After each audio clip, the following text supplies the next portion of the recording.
There is this blog on TikTok, you know, a lot of bloggers on TikTok. But there is this particular one. They are twins. I don't know their name. I have never seen them before. I don't know them. They come up with different stories. They just want to involve me. See, I know I am in an industry where there is too much hate. Too much hate. And your fans me, I'm going to be speaking Yoruba. I'm going to be mixing it. The only thing I am still eating today is my fan base.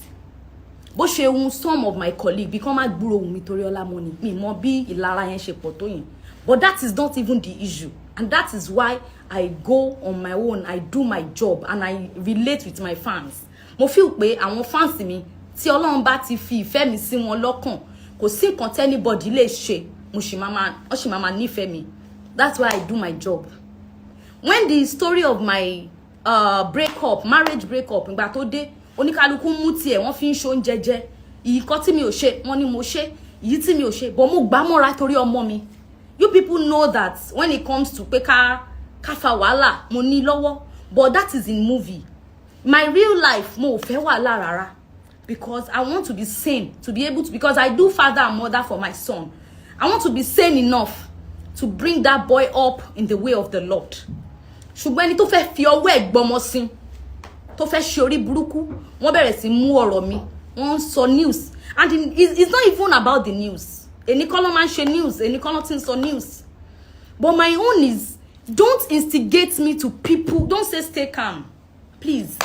As much as I want to make this live video cost-free, because mo mọ̀ pé YouTube, this is time for you to come and eat.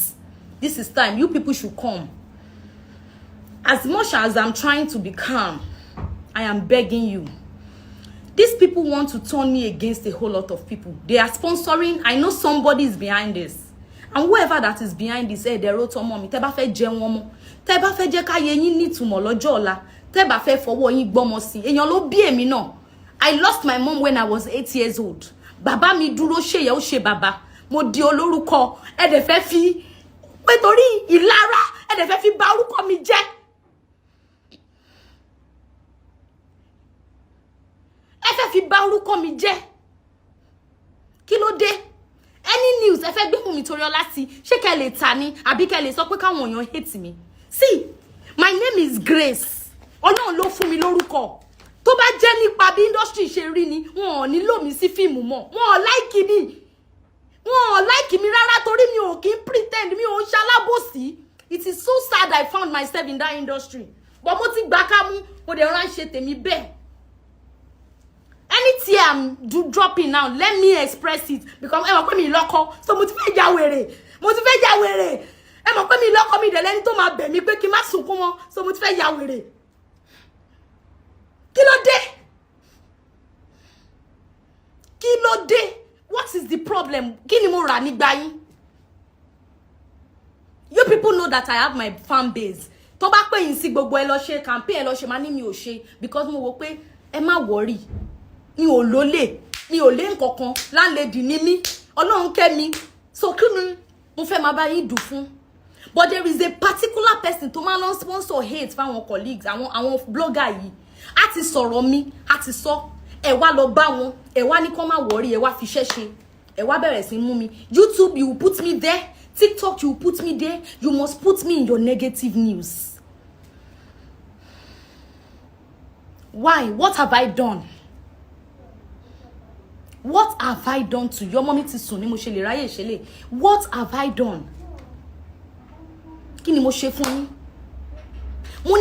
I found myself in this industry where there is so much hate, fakeness, and a lot of things. But because I don't know, in the past, I've always not been diplomatic. But mo ti wá lo diplomacy nsin, mo pa yín tì. Like, okay, let me just do my work. Ibi tèmi ti ń pa owó tèmi lélẹ́yìí. Mi ò ní wà tí mo lè fi fẹ́ bàbá láyé. Tí bá ti fẹ́ bàbá láyé in the past rí, bóyá in the past, bóyá love mi. Mo gbé mi fún ronse àǹtí tó bá ti gbé mi fọ́kùnrin rí industry ẹ jáde. Kẹ́ sọ pé mo ti gbé ẹ fọ́kùnrin rí. Ẹ gbé mi fọ́kùnrin rí. Ẹ ṣe nǹkankan. Iṣẹ́ tí mo fi ń jẹun, tí mo fi ń tọ́jú ara mi, tí mo fi ń tọ́jú ọmọ mi nìyí. But nítorí ìlara, ẹ tún máa lọ bá àwọn blogger pé kó máa gbé mi just because you want people to hate me. Kí ló dé? Kí ni nǹkan tí mo ṣe fún yín? dé twins blog wọ́n ní ìbejì níyín mi ò mọ̀ yín. Is there anybody tó ti wá sọ̀rọ̀ mi fún yín tẹ́ fi wò pé ẹ máa gbé mi ẹ máa fi mí sí negative news ẹ dẹ̀ fi mí sílẹ̀ tẹ́ bá fẹ́ jẹ́ káwọn òbí yín jèrè yín ẹ dẹ̀ fi mí sílẹ̀ tẹ́ bá fẹ́ ẹ mọ̀ bí tẹ́ fẹ́ lọ ẹ mọ̀ bóyá ẹ máa bí ọmọ. See, I want to say something.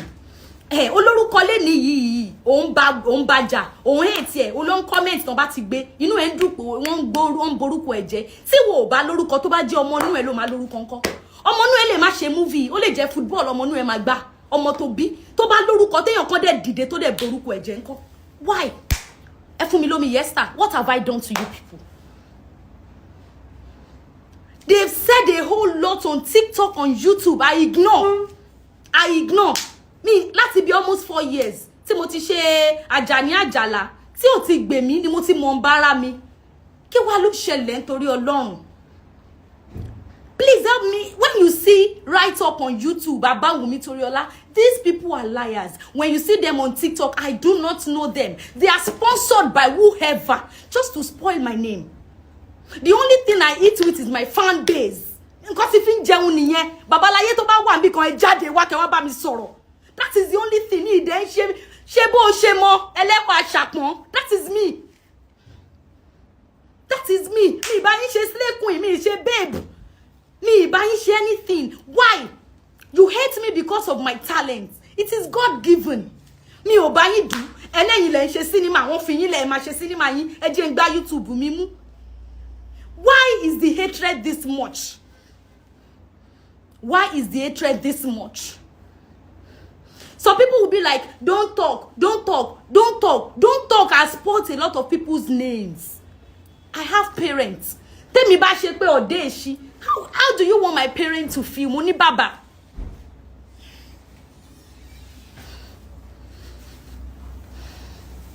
Moni Baba. Tibaniya Moni Baba. How do you want my father to feel when you always put me in negative news? Kí ló ṣẹlẹ̀?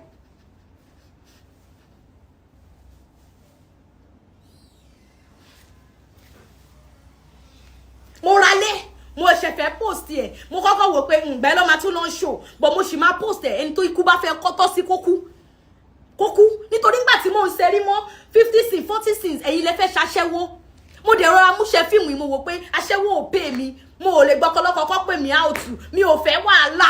Mo dẹ̀ mú ṣe fíìmù yìí ẹ dẹ̀ tún nira ẹ tún hate mi ẹ sponsor hate ẹ lọ ń bá àwọn blogger tẹ̀dẹ̀ jẹ́ colleague ikú máa pa yín ṣá gbogbo colleague tó bá lọ jókòó kọ̀kọ̀ tó ń sọ̀rọ̀ mi láìda tó ń jẹ́ kí àwọn olórí burúkú blogger máa rón jẹjẹ wọ́n orí burúkú ló máa jẹ́ tiwọn àdàbí tí bá rẹni tó ń ga tí mo ní kó má ga nìkan ló kù àdàbí tí bá rẹni tó ń ṣe dáadáa tí mo wò pé kí ni nǹkan náà nìkan ló kù ṣùgbọ́n tí ó bá ti ṣẹlẹ̀ gbogbo ẹ̀yin tẹ́ ń pe orúkọ Wunmi Toriola níbi tẹ́ ń sọ̀rọ̀ mi níbi ìkọ̀kọ̀ tẹ́ ń plan against me ẹ máa fi ọwọ́ yẹn máa fi gbọ́mọ sí ni copy this video ẹ share.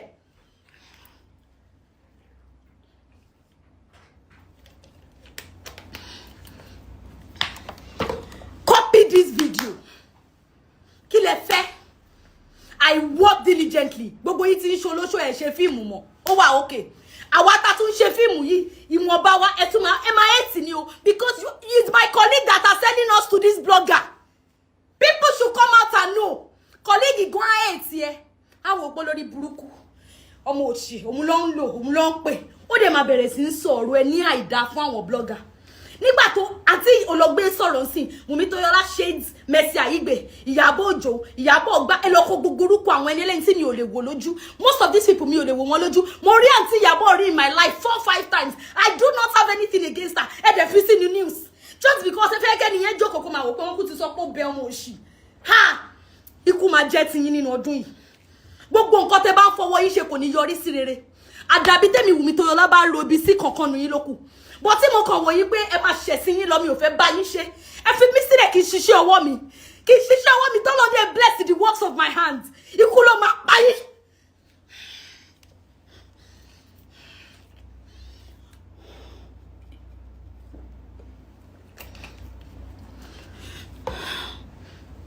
Kí ló ṣẹlẹ̀? Wọ́n bí sórí mọ́ni kọ́ sàn kọ́ pa ni. má sọ̀rọ̀ ede wá sọ wá do lórí burúkú má wá bára mi ìgbà mi YouTube báyìí tí bá rí Wunmi Toriola ṣe kíní kan Wunmi Toriola ṣe kíní kan mo máa mọ̀ má ní èèyàn kan ló sponsor ẹ̀. If you don't like me, block me, avoid me. Ini tí mo bá wà láyé tí ìṣerere mi tó ń run nínú tó ń banú ẹ̀jẹ̀ lóru èmi ìdíṣẹ́ yìí mo máa fi ń sọ̀rọ̀ fún yín. Ìdíṣẹ́ yìí ni mo ti ṣe sisi. Ìdíṣẹ́ yìí ni mo ti rọ́kọ tó fẹ́ mi. Ìdíṣẹ́ yìí ni mo ti bímọ. Ọlá ẹ ṣì ń lọ ẹ̀dẹ̀ wá ń bínú lẹ́mi níṣẹ́ live video kankan mọ́ o. But mo máa bẹ̀rẹ̀ sí fún yín sí èpè. Gbogbo nǹkan tó dùn lójú ẹ̀mí kí ló dé? Ẹ wá lọ ń gbé mi báwọn ẹni ẹlẹ́ni shade kíní kan kí ni tèmi àti shade tó wà lára mi ò shade ta ní mari tó ń kọ́kọ́ kì í ṣe nǹkan tó ń fọwọ́ bò lójú bọ̀ ṣé kí n kú sí díẹ̀ ni ṣé kí n kú sí di mo ṣe ńgbà tí ó bá work kí n kú síbẹ̀ ni mo tún yọ ìtìjú kúrò pé nothing dey happen ẹ tún sì fẹ́ gbẹ̀mí mi ikú ló máa jẹ́ ti yín àwọn ọmọ yín báyìí inú bàdújẹ́ ló máa wà bẹ́ẹ̀ ni mo sọ fún yín bẹ́ẹ̀ ni bó ṣe máa rí nìyẹn ẹni tó bá ní kí n má swear òun náà ti lọ kọ́mẹ̀ntì nìyẹn ikú ló máa ba yé ẹ̀jẹ̀ bó ṣe máa rí nìyẹn ká gbéra wa ṣépè.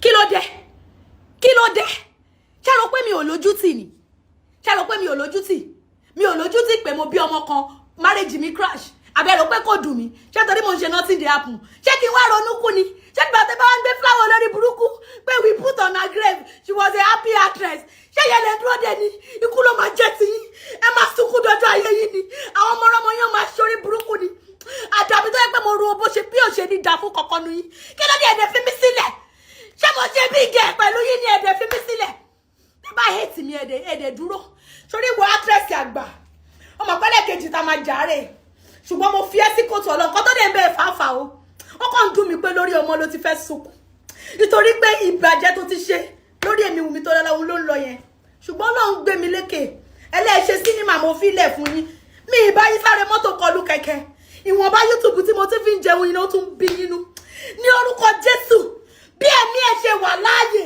ìbànújẹ́ ló máa jẹ́ sí ẹ ẹni tí mo ń tọ ọ̀rọ̀ yẹn sí ó ti mọ̀ stop sponsoring hate yẹ pé àwọn ọmọ kékèké yìí kò yé sọ̀rọ̀ mi fún wọn tán fi mí jẹun lórí TikTok jọ torí Ọlọ́run ṣàánú ọmọ mi ṣàánú àwọn tó bí mi ó dẹ̀ ṣàánú èmi fún ara mi ìgbọ́kọ yín mi ṣe kankan torí mo mọ iṣẹ́ yìí náà ni mo ò dẹ̀ ní kẹ́ máa tì ẹ̀yin lẹ fi fún mi sí ẹ̀yin lẹ ti di sinimá ẹ̀yin lẹ ti di high class àwọn tàdé ṣì wà ń low class amú tíṣan kí wá tún ló fa ìbínú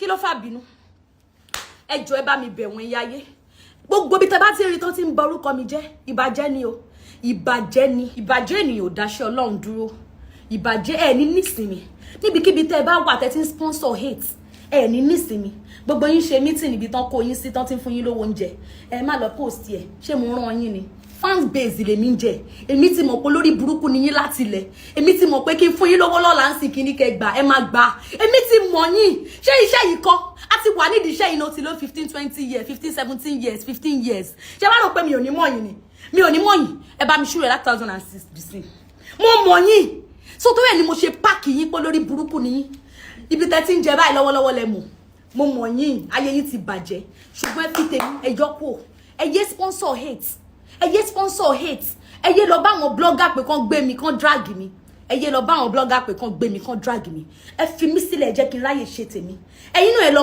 act now èmi mo ní kán lóyìn ẹ wo mo ránṣẹ́ nu po ni o mo ń ṣẹ́nu po ni o tí bá la ẹnu ẹlòmíì inú yóò máa sunkún débi pé wọ́n máa rẹ̀ lẹ́kùn ni hungry bloggers ẹ jọ̀ọ́ fi mí sílẹ̀ torí ọlọ yìí tí bá ṣe tí bá mọ̀ pé mo ṣe tẹ̀dẹ̀ ní evidence pé àwọn mi ò ṣe léyìí ẹ gbé jáde ṣé rí èyí tí mi ò bá ṣe yé kùkù ẹ̀ up ẹyẹ kùkù ẹ̀ up tẹ́yìn náà bá fẹ́ jèrè ọmọ tẹ́ fẹ́ sunkún tí gbogbo nǹkan tó ń dùn yín nú tí ò fẹ́ dìbànújẹ́ ẹ̀yin twins blogger tẹ́ fẹ́ lọ́mọ tẹ́ fẹ́ bímọ tẹ́ fẹ́ ṣoríire ẹ jọ̀ọ́ nítorí Ọlọ́run ẹ yọ tèmi Wunmi Toriola Àníkẹ́ ẹ yọ kúrò tí ẹ bá yọ kúrò tí ẹ bá yé rojọ́ tẹ́yẹ bà mí lórúkọ jẹ́ ìbínú Ọlọ́run máa dé bá yín bẹ́ẹ̀ ni mo sọ fún yín bó ṣe máa rí nìyẹn ẹ̀yin olólùfẹ́ mi gbogbo èpè tí bá ṣẹlẹ̀ ní kì í ṣe títí yín o títí gbogbo àwọn tó ń robi sí mi tó ń robi sí yín ni títí gbogbo àwọn tó ń pàdé àpòpọ̀ tó ń wò pé kí ni nǹkan náà tó fẹ́ bà tèmi jẹ́ tó fẹ́ jẹ́ kẹ́ hate mi òun ni o mi ò jáde nítorí àwọn blog o mo jáde nítorí ẹ̀yin olólùfẹ́ mi tó yẹ pé ìmí inú yín gullible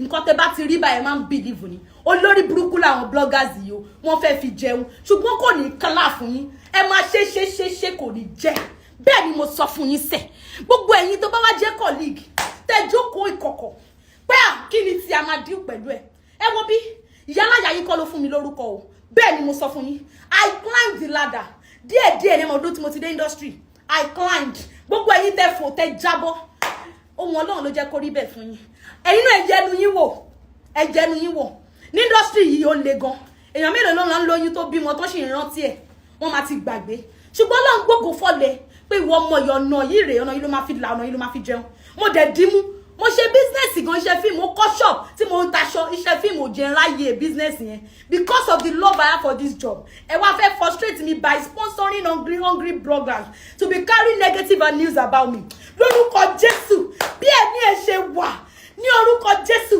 gbogbo ìròyìn gbogbo nǹkan tẹ́ bẹ̀fùrẹ̀ fún láyé yóò máa di ìbànújẹ́ ni gbogbo nǹkan tó múnú yín dùn máa di ìbànújẹ́ lójú ẹ̀mí yín ni àfi tẹ́ bá jáwọ́ mi bá yín ṣe bígè ṣàgbọ́n nǹkan tí mo sọ mi ò bá yín ṣe mi bá yín parọ́ mi ò sọ pé máa ń ṣọ nǹkan báyìí mo ti rà tán níbi tẹ́ ti ń sanwó díẹ̀díẹ̀ mi ò bá yín ṣe nǹkan tó wù yín nǹkan tó máa wù yín ni kẹ́ gbé sórí mídíà kó kọ́ mi but stop taking me in negative news. Stop putting me in negative news. Stop sponsoring all these small bloggers, all these hungry bloggers on YouTube and TikTok. Stop sponsoring them against me. I am who the Lord has blessed, and no one shall curse me. Anyone who curses me shall be cursed from his first to 10th generation. Yomi kúrò, mi kúrò. Ẹ̀yin olólùfẹ́ mi bí tẹ́ bá ti rí tán ti ń comment, tán ti ń kọ̀ǹkan burú bánújẹ́ pa mi. Ẹ lọ bá mi máa gbé wọn ré. Thanks for watching this video. Please don't forget to click on subscribe button. Kindly comment and share. We drop new videos daily. Thank you. God bless you.